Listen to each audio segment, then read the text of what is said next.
है कई हीरोज उठे हैं इन दिनों के अंदर, उसमें से एक का नाम याद रख लें। अमेरिकी अरबपति पाकिस्तानी शाहिद खान का इमरान खान से मिलने का जुनून देखकर इमरान खान खुद भी अबदीदा हो गए। दोस्तों, इमरान खान के अरबपति दोस्त शाहिद खान साहब की मदद के लिए अमेरिका से पाकिस्तान पहुंच गए। इमरान खान से अटक जेल में अयादत के बाद बड़ी रकम तोहफे में दे दी। शाहिद खान ने अपनी पुरानी दोस्ती का हक अदा करते हुए हर तरह से खान साहब की खास शुक्रिया अदा करना चाहता हूँ कि ऐसे लोगों औरों का भी अभी करूंगा, औरों का भी मैं हीरोज का नाम लेता जाऊंगा, बल्कि मैं इंशाल्लाह तहरीक इंसाफ की हुकूमत आएगी, सारे हीरोज का हम नाम लिखेंगे ताकि आने वाली हमारी नस्लें देखे अलावा नेशन देते रहे हैं। पाकिस्तानी था जिसको अल्लाह ने सबसे ज्यादा शोहरत दी।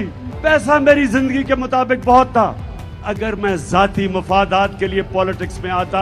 मदद और हमायत करने का ऐलान कर दिया। इस हवाले से मुकम्मल वीडियो बयान आपको दिखाने से पहले ये भी बता दें कि दोस्तों, इमरान खान से अटक जेल में मुलाकात के बाद दोस्त शाहिद खान ने सोशल मीडिया पर कहा कि जैसा कि 25 करोड़ अवाम बेकसूर खान साहब की रिहाई के लिए दुआगो है, ऐसे में खान साहब के अरबपति दोस्त शाहिद खान ने दोस्ती का हक अदा करते हुए कहा कि इमरान खान को दी जाने वाली सजा पाकिस्तान और अमेरिका के कानून के मुताबिक बिल्कुल गैर कानूनी है, क्योंकि तोशाखाना केस में सिर्फ खान साहब ने गड़ियां नहीं बेची बल्कि पूरी पीडीएम इस बहती गंगा में हाथ धो चुकी है। लेकिन पाकिस्तान में सजा सिर्फ खान साहब को दिलवा कर आप ताकतवरों की ताकत का अंदाजा लगा सकते हैं। खान साहब, मेरी तरफ से आप ये रकम बतौर तोहफा कबूल करें पाकिस्तानी गरीब आवाम की जंग लड़ने के लिए। दोस्तों, इस हवाले से अपनी राय का इजहार कमेंट सेक्शन में दें। वीडियो अच्छी लगे तो लाइक करें और इस चैनल को सब्सक्राइब करें।